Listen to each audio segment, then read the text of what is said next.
what Labour's actually going to do and how they're going to pay for these things. And that is a real issue, I think, in the days ahead. All right, well, let's get on with our first interview of the day. We are going to try and feature some of the subjects that maybe haven't been talked about as much in the campaign as you might expect. Security and Brexit.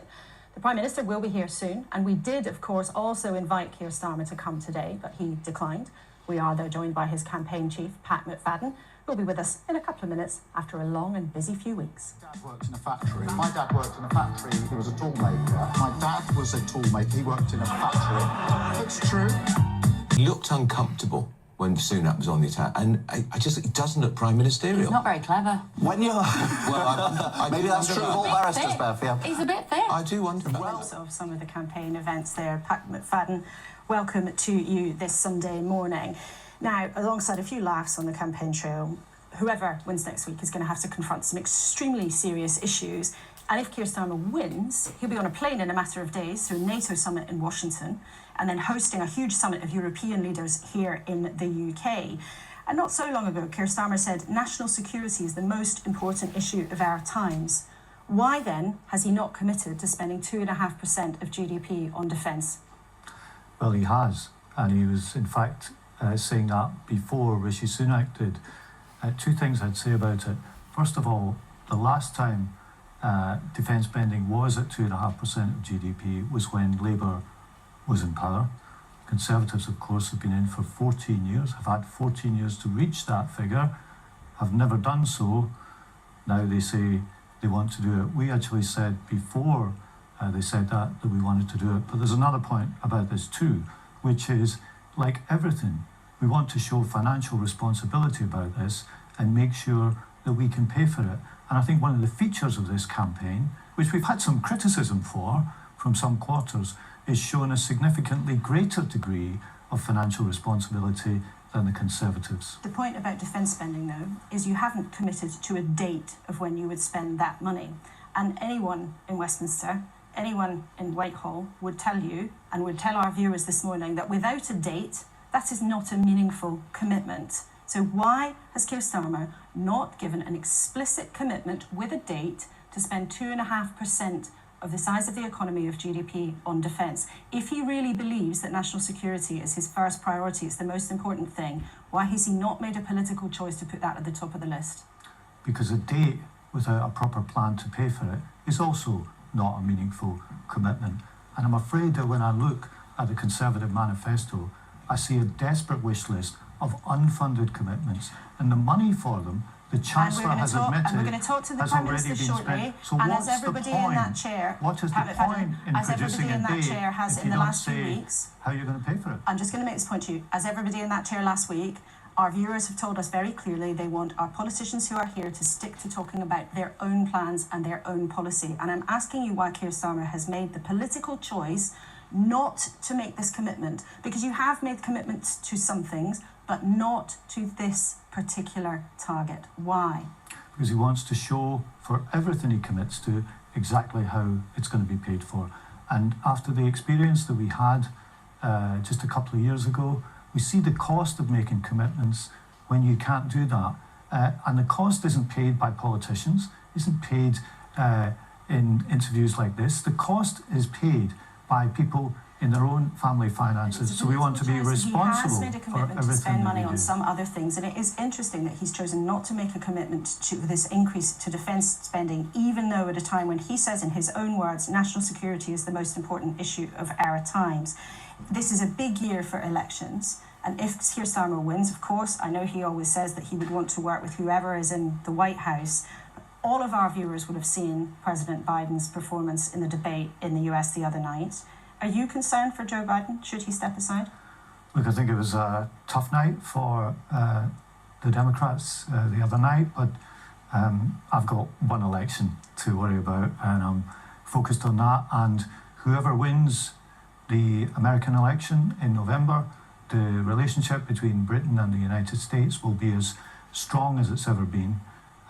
And it's for the American people to decide who they elect as their president. But it is a real time when there are elections going on in so many places. There's voting in France today, and there's concern among some in France that Marine Le Pen's party may win, a woman that the Shadow Foreign Secretary David Lammy has called a fascist. Why should people believe that a potential Labour government could work well with the French government? You have to work with whoever another country elects. It's a basic rule of diplomacy. I only have a vote in this country. I have to focus on this election, and whoever becomes Prime Minister on Thursday as a result of our election will have to vote or work with whoever the French elect, whoever the United States elect. This is true right around the world. But these issues matter so much because Labour's political fortunes, if elected, will, as well as what you might want to do in government, be affected so much about what happens in other countries. We all have felt that because of the war in Ukraine that resulted in an energy shock. Now, Labour's plan, the party's talked about it a lot, is to create this organisation called GB Energy. But a lot of our viewers have got in touch with us saying, what is it really? Would GB Energy actually be a company that produces energy that ends up being pumped into people's homes? It's a publicly owned company that's designed to drive the investment in some of the new technologies we're going to need in the coming years, in solar, in wind, in hydrogen, and so on. And in doing so, in the government stepping up to the plate, making sure that the private sector does too, because one of the things that's clouded this debate and maybe made it less clear than it might be is all around the world, countries trying to meet this transition, the vast majority of what's spent will be spent by the private sector. But we believe there is a real role for a publicly owned company to help to make a market for some of these new technologies in a way that the private sector is holding back from at the moment. And when you do that, you get the benefit of releasing that private sector investment too. But one of the reasons it's been confusing is because representatives from the Labour Party have said different things about this from time to time. So I'll ask you again, can you be really clear? Will it be a company that will produce energy that will then be pumped into people's homes? Or will it merely, as you suggest, be an investment vehicle, essentially writing cheques to encourage other companies to do the same? It's not going to sit alongside npower or RWE or these companies. This is a different thing. This is a publicly owned company that is investing in making sure that we have the jobs of the future in these new technologies, that releases the private sector so that Britain plays a leading role in this transition. And the reason it's had quite a lot of support, the reason that Patrick Vallance, for example, has backed it so strongly after his experience with what we had to do during COVID, is because this transition is coming anyway. So every country has a choice. And either you step up to the plate and try to be a leader in it, or you're just going to end up buying the technology, buying the kit, and buying the advances from other countries. Now, Britain, with its great tradition of creativity and innovation, we want to be in the lead of that change, not just a customer for it. But if it's not going to produce its own cheap energy that'll go directly into people's homes, our viewers like Simon Boyce are wondering, when will I start saving £300 as stated by Labour? You've repeatedly claimed it will save people £300 a year. How? Because in the long term, if we have renewables, they are cheaper than relying on oil and gas. And this company will drive the transition to renewables, and renewables are cheaper than fossil fuels. And if we stand back from this, we're just at the mercy of the international fossil fuel market. I don't want to stand you back. I want you to explain in detail how you'll save people £300 a year, because that's a big promise to put out there. Because if your energy is created by renewables,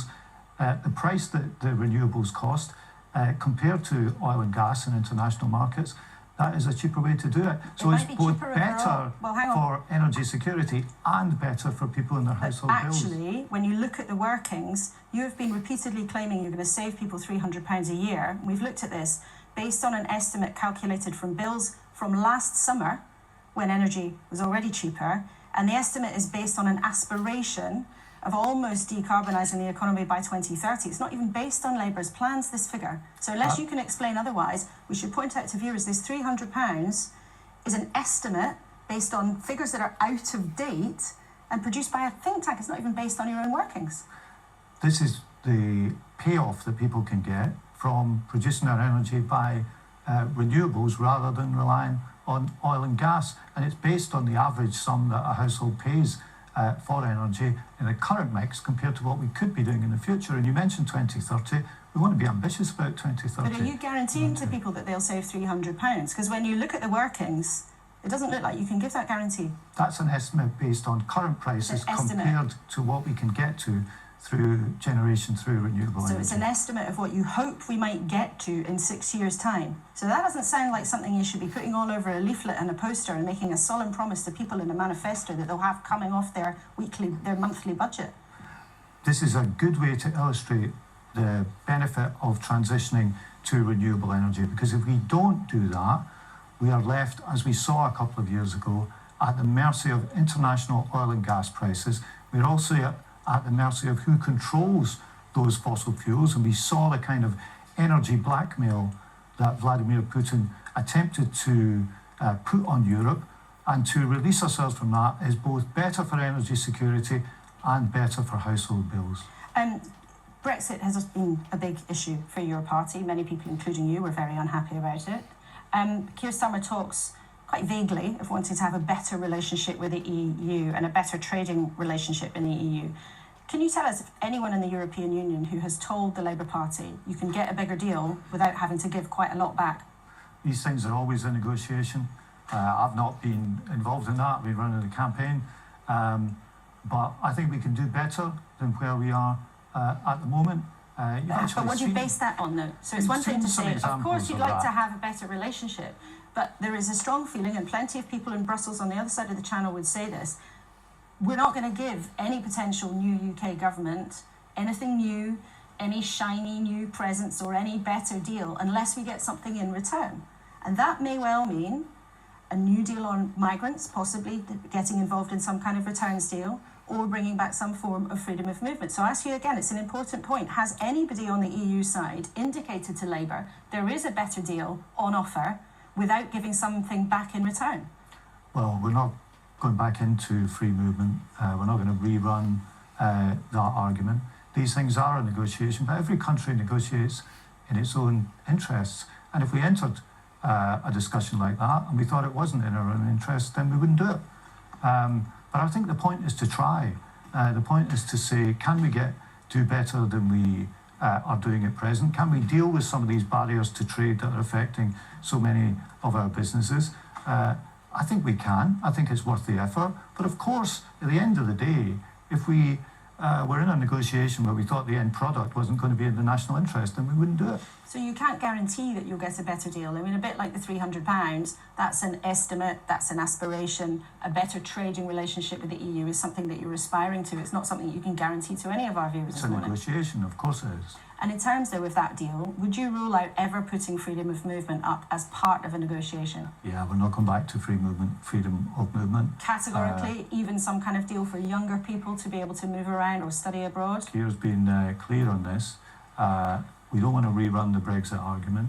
That means no grand institutional design and no return to free movement. And if, as Keir Starmer often talks about, Labour manages to win and introduces what he terms as a decade of renewal, would you rule out some kind of big institutional change, perhaps going back into the customs union, perhaps even discussing going back into the EU in a second Labour term? Oh, I'd like to get a first Labour term, Laura. And, you know, when it comes to the future, I think the leadership task for anybody who wins on Thursday is to make the best possible future that the UK can outside the EU. That's the leadership task. We're not going to rerun the argument. And finally, Pat McFadden, we've had a lot of politicians, showing off a bit during this campaign. That's what campaigns are about. Of course, politicians are always very welcome to try to show off in the studio. But we want to ask everybody this morning, what's a mistake that you have made? A mistake that I've made in the campaign? Mm-hmm. I'm not sure. I've spent most of the campaign in Labour Party headquarters, in lots of meetings, so I've not been taking the Ed Daly risk of the water slide or falling off a kayak or whatever it was he was in. I've probably had a more sheltered campaign than people who've been out and about in the country. But do you think Labour has made any mistakes in the campaign? I think we've run a good campaign. I'm proud of the campaign that we've run. I think we've put forward real and meaningful change and done it with an eye on responsibility because of the